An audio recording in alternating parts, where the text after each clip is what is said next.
Bonjour à toutes et à tous, je vais vous proposer aujourd'hui comme deuxième cadeau de Noël le Dry Martini. Ce cocktail iconique a été proposé à de nombreuses reprises cette année au cours d'anniversaires ou de fêtes d'entreprise que j'ai pu réaliser en cette année pandémique. Si vous vous souvenez, si vous avez vu le film dans Casino Royale, James Bond sirote des Vespers qui n'est qu'une variante du Dry Martini.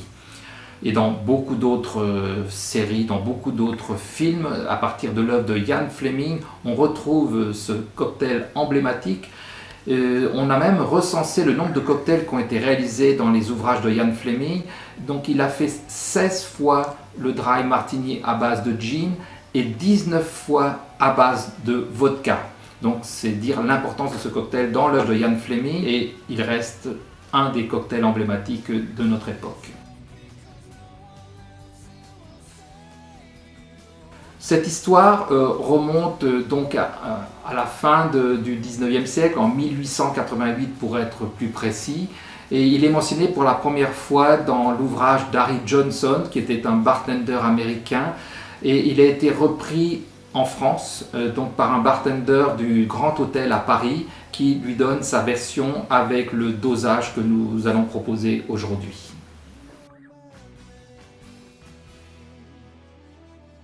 Pour la décoration de votre Dry Martini, vous avez deux solutions. Soit la petite pique avec l'olive que vous mettrez au fond de votre verre, soit un verre à cocktail, soit un verre Martini, comme ceci. Voilà, vous plongerez au fond de votre verre votre olive.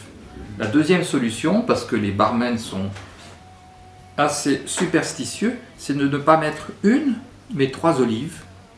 Jamais 2, jamais de nombre pair.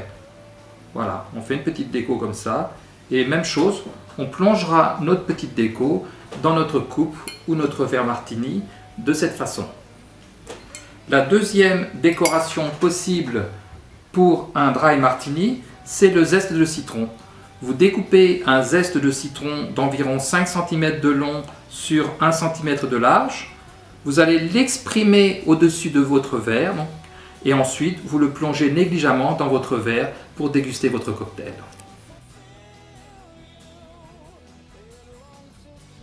Le Dry Martini, c'est simple, je vous montre. Tout est question de température.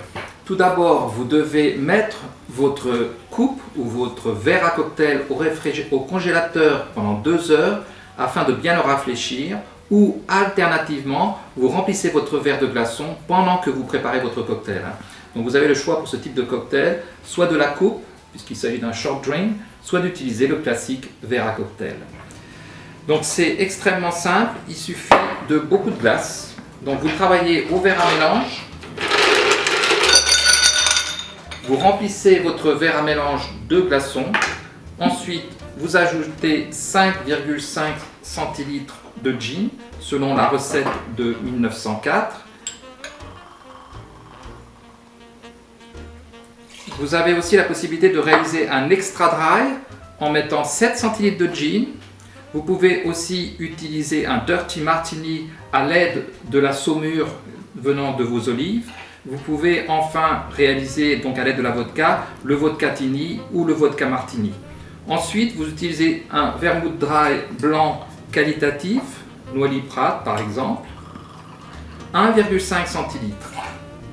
Ensuite, vous mélangez le tout pendant environ 20 secondes, pas plus, afin de ne pas mettre trop d'eau dans votre cocktail qui doit rester assez sec.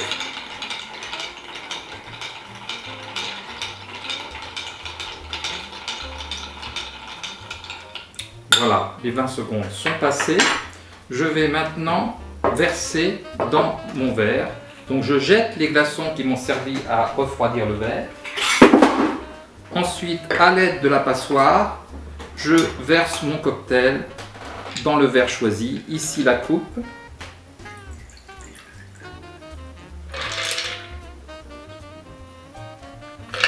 La petite touche finale, ce sont les quelques gouttes de bitter. Ici, un bitter aromatique orange, 3 à 4 gouttes. Enfin, je dépose ma décoration. Comme vous le voyez sur celui qui est déjà fini, une olive. Vous pouvez aussi mettre 3 olives. Voilà, ou vous pouvez enfin choisir de mettre votre petit citron torsadé que vous aurez exprimé au-dessus du verre, puis laisser tomber négligemment dans votre verre. Votre dry martini est prêt. Cheers!